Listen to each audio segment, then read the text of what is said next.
Daugavpilī māla māksla taps arī šogad, jo jau rīt sāksies starptautiskais laikmetīgās keramikas mākslas simpozijs Landscape. Simpoziju atklāsim rīt, 16:00 Rotko centrā.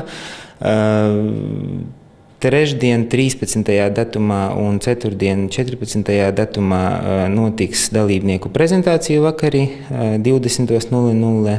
Sākums Rotko centrā mākslinieku studijās. Rotko centra darbnīcās darbosies 16 mākslinieki no Baltkrievijas, Krievijas, Polijas, Čehijas, Luksemburgas, Rumānijas, Turcijas, Grūzijas, Pakistānas un Latvijas. Es esmu ļoti laimīga un pateicīga, ka Daugavpilī notiek šāds simpozijs, jo pie manis ciemos atbrauks ciemiņi no Pakistānas un ļoti augstvērtīgi keramiķi no kaimiņu zemēm. Un es varu tikai atnākt un paskatīties par plecu, kā viņi to dara, kāda ir viņu pieredze. Un tā pieredze jau arī asimilēsies manī, jo es jau nevaru tā kā viņi, bet es varu pārņemt viņu pieredzi.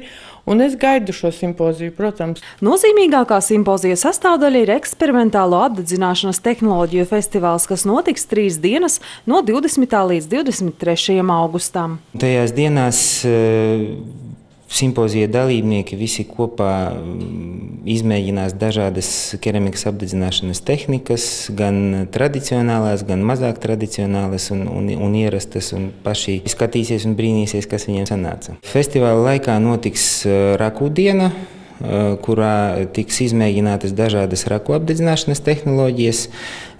Tas notiks Daugavpils māla mākslas centra pagalmā. Simpozija gala produkts būs keramikas darbu izstāde Nikolai vārtos sestdien 23. augustā.